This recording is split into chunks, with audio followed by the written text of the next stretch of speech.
आजची रेसिपी आहे मस्त अशी झटपट कढी। नमस्कार, मी श्रुतिका, श्रुतीज कॉर्नरमध्ये तुमचं खूप खूप मनापासून स्वागत करते। तर कढी म्हटलं की सगळ्यांचाच तो एक वीक पॉइंट असतो।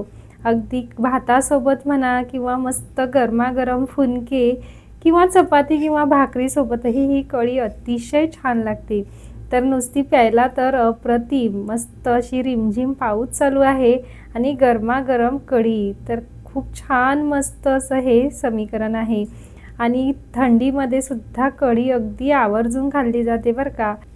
चला तर मग वेळ न घालवता पटकन रेसिपी बघूया।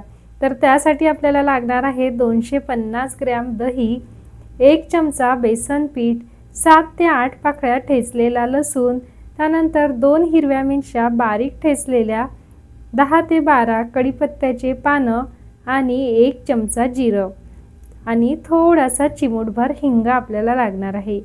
तर सर्वात अगोदर हे दही आहे ना छान मस्त असं आपण फेटून घेऊया। तर त्यामध्ये थोडं बेसन पीठ पण टाकून घ्यायचं आणि ह्यामध्ये पाणी अजिबात न टाकताच हे असं छान फेटून घ्यायचं, म्हणजे जेणेकरून ह्या बेसन पिठाच्या यामध्ये अजिबात गुठळ्या होत नाही। तर बघा इथं अजिबात पाणी वापरलेलं नाही, फक्त दही आणि बेसन पीठ टाकूनच सुरुवातीला आपण हे सगळं मिक्स करून घ्यायचं।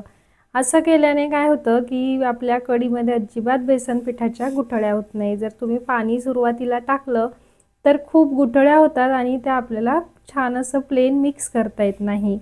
त्यानंतर यामध्ये आता 250 ग्रॅम दह्यासाठी मी इथं 1.5 ग्लास पाणी वापरलेलं आहे आणि 1 चमचा बेसन पीठ वापरलेलं आहे। आता आपण फोडणी देऊन घेऊया।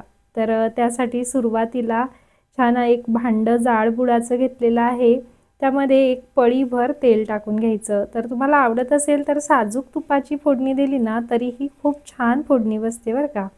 तेल मस्त आपलं आता हे तापलेलं आहे। आता यामध्ये मोहरी आणि जिरं टाकून घेऊया। तर कोणी कोणी फक्त जिऱ्याची फोडणी देते, मी तर जिरंच टाकलेलं आहे।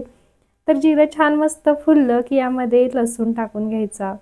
तर शक्यतो भांडं हे आहे ना स्टीलचं घ्यायचं, धातूचं, पितळीचं आणि लोखंडी कढी बनवण्यासाठी अजिबात घ्यायचं नाही। आता त्यामध्ये कढीपत्त्याचे पानं टाकून घ्यायचे। कढीपत्त्याचे पानं सुद्धा अगदी हलकेसे रंग बदलेल तोपर्यंत परतून घ्यायचे आणि त्यानंतर आता ह्या बारीक केलेला मिरचीचा ठेचा टाकायचा, तो सुद्धा अगदी अर्धा मिनिट 30 सेकंद परतून घ्यायचा। तर अगदी लगेच होतं हे, खूप जास्त वेळ लागत नाही याला। आता अगदी बारीक गॅसवरतीच करायचं आपल्याला, कारण स्टीलच्या भांड्यामध्ये लगेच जळतं। तर त्यानंतर आता छान मस्त हे मिरचीचं पण छान झालेलं आहे। आता यामध्ये आपण हळद टाकून घेऊया चिमूटभर। तर माझं भांडं खूप तापलं होतं म्हणून मी थोडा गॅस बंद केला होता, पुन्हा एकदा गॅस चालू केलेला आहे कारण लसूण माझा लगेच जळाला। त्यानंतर आता यामध्ये थोडंसं चिमूटभर हळद टाकून घेऊया।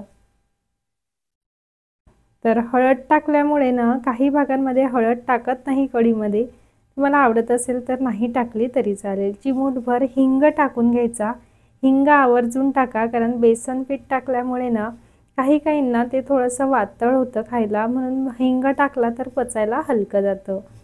आता यामध्ये आपण जे ताक बनवून घेतलेलं आहे ते टाकून घ्यायचं आहे। तर हे ताक अशा प्रकारे झालेलं आहे बघा। आता हे ताक मस्त टाकून घ्यायचं आणि मस्त हा गॅस ही सगळी प्रोसेस करताना गॅस अगदी बारीक करायचा, खूप मोठा करायचा नाही आपल्याला। तर मी सुरुवातीला 1 ग्लास पाणी घेतलं होतं, त्यानंतर अर्धा ग्लास पाणी टाकून घेतलं आणि छान मस्त आता हे मिक्स करून घेऊया। वा मस्तच, अजूनही पण आपली कढी पूर्ण झालेली नाही। खूप जणांची कढी बनवताना फुटते, तर ही गोष्ट इथं लक्षात घ्या। आता इथं चवीपुरतं मीठ टाकून घेऊया पहिले। तर मी सांगत होती तुम्हाला की कढी का फुटते, तर कढी तुम्ही जर ही कढी गॅस मोठा केला आणि न हलवता तशीच राहू दिली तर कढी तुमची 100% फुटणारच। म्हणून ही सगळी मीठ वगैरे टाकायची प्रोसेस असताना गॅस हा कमी ठेवायचा। आता गॅस थोडासा मध्यम करून घ्यायचा, थोडीशी कोथिंबीर टाकून घ्यायची आणि गॅस मध्यम करून ही कढीला छान मस्त उकळी येईल तोपर्यंत सतत असं ढवळत राहायचं आहे। तर मला लहानपणी माझी आजी जेव्हा ही कढी करायची ना तर ती अशी चुलीवरती करायची आणि सतत अशी हलवत राहायची, तर मला जाम मज्जा यायची बघायला, कारण ती अशी हलवताना खूप छान वाटतं. आणि तेव्हा मोठा परिवार असल्यामुळे भांडं पण मोठं असायचं, त्यामुळे खूप मज्जा यायची ते गोल गोल फिरताना बघून. तर अशा प्रकारे छान मस्त त्याला उकळी येईल तोपर्यंत ही हलवायची, तुमची कढी अजिबात फुटणार नाही. तर बघा, एक 10 मिनिटानंतर छान मस्त अशी दणाणून याला उकळी आलेली आहे आणि अजिबात कढी माझी फुटलेली नाही. तर तुम्ही बघाल किती छान मस्त प्लेन अशी चोपडी कढी झालेली आहे, अशी रखरखीत खरबडीत कढी झालेली नाही. मस्त गरमागरम तुरीच्या डाळीचे मुठे म्हणजेच फुनके आणि उडीद डाळीचे गरमागरम वडे ह्यासोबत ही कढी अप्रतिम लागते. खूप छान कॉम्बिनेशन आहे. 10 मिनिटानंतर बघा मस्त याला अशी उकळी आलेली आहे आणि आता गॅस बंद करून घेतला आणि एका बाउलमध्ये मस्त हिशी गरमागरम कढी ही मी रिमझिम पावसामध्ये तिचा अगदी आस्वाद घेतलेला आहे मनसोक्त. तर डाळवडे आणि फुनक्यांची रेसिपी मी डिस्क्रिप्शन बॉक्समध्ये लिंक तुम्हाला शेअर करते, कारण मी अगोदरच त्या रेसिपी शेअर केलेल्या आहे आणि तुम्ही भरभरून मला त्याला प्रतिसाद दिलेला आहे. त्यासाठी सगळ्यांचे खूप खूप मनापासून धन्यवाद मानते, कारण मला खरंच खूप वाटलं नव्हतं की माझी रेसिपी फुनक्यांची सगळ्यांना एवढी आवडेल. तर सगळ्यांनी मला खूप छान प्रतिसाद दिला. तर असाच प्रतिसाद देत राहा. तुमचे खूप खूप मनापासून धन्यवाद. तर असे मस्त हे गरमागरम मी उडीद डाळीचे वडे केले होते, तर त्यासोबतच ही कढी केली होती. अशी मस्त झटपट कढी तयार झाली आणि वड्यांसोबत खायला आता आपण रेडी आहोत. तर तुम्ही सुद्धा तुमच्या परिवारासोबत करा आणि माझी रेसिपी तुम्हाला कशी वाटली हे कमेंटद्वारे नक्की सांगा. जर रेसिपी आवडल्यास लाईक करा, शेअर करा आणि कमेंट करा. चला तर मग पुन्हा भेटूया नवीन अशाच एका रेसिपीसोबत. तोपर्यंत खात रहा, मस्त रहा. धन्यवाद. Bye bye.